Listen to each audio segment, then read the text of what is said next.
Good morning. It's Hump Day. Happy Wednesday.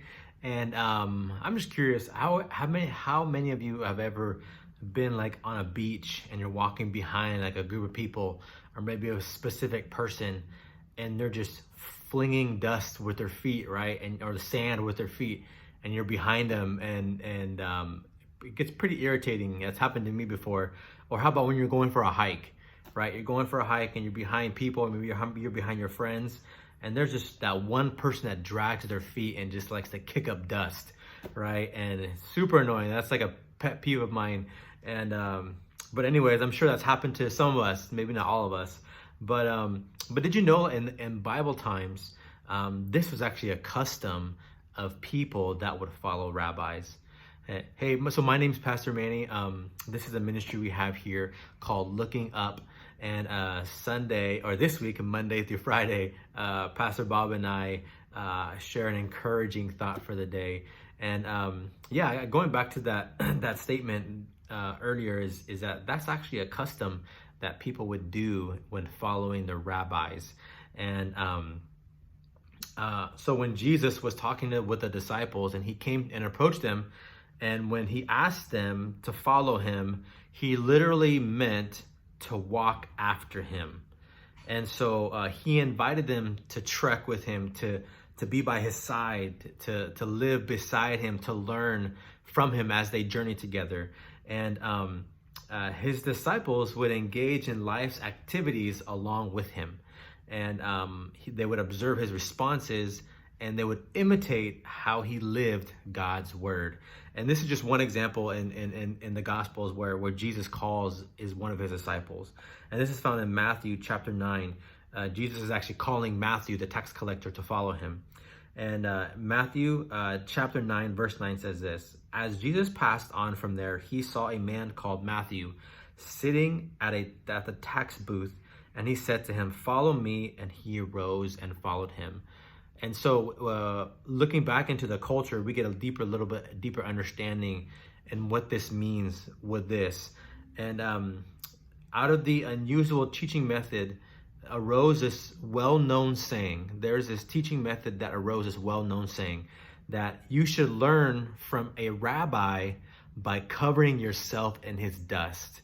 Okay, you should learn from a rabbi by covering yourself in his dust. So what does that mean? I don't know about you, but I don't want to cover myself in anybody's dust.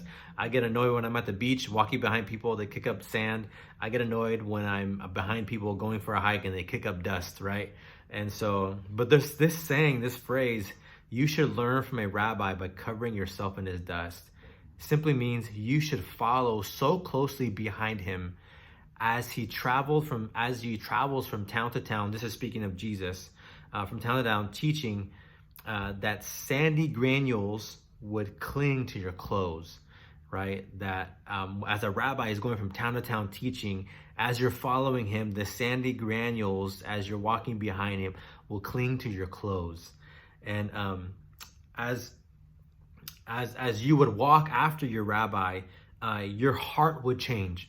Right, you would see them, you would interact with them, and then your heart would change. And in this case, the disciples' heart changed because they saw Jesus, they observed his responses, they imitated him, and how he lived God's word, and that changed their hearts, right? And so, now the interesting thing is in the Hebrew, the word for walk in Hebrew is halak, and I believe I said that right. And this not just means to walk behind a person. It means much more than that. It means your walk in life refers to your overall lifestyle and how you conduct yourself morally. And a rabbi's interpretation of the Torah was called halakha, which means how to walk by God's word. That's powerful stuff.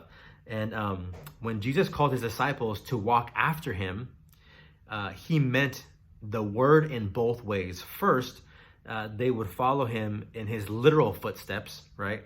And then later, they would follow him in his teachings, taking his message out to the world. And so that's just the thought I want to share with us for today.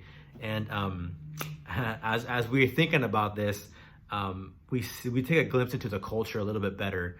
and it gives us a deeper understanding of what it means to follow Jesus. And my prayer for us as we were going through the Beatitudes, right? We were in the Sermon on the Mount, and Jesus, we're not just to walk, we are to follow him in two ways. To first follow him in the literal footsteps, right? What did Jesus do? What did Jesus say? Who did he interact with? And then also we were to follow in his teachings, and we were to take his message. We were to take his message to the world, right? So that's just my challenge for us. My challenge for us is to follow Jesus so closely that we would cover ourselves, that we would get covered, that we would be covered in dust by following him so closely. All right, so that's my prayer for us all, and I hope you all have a great day. Have a blessed rest of the week. All right, take care. God bless.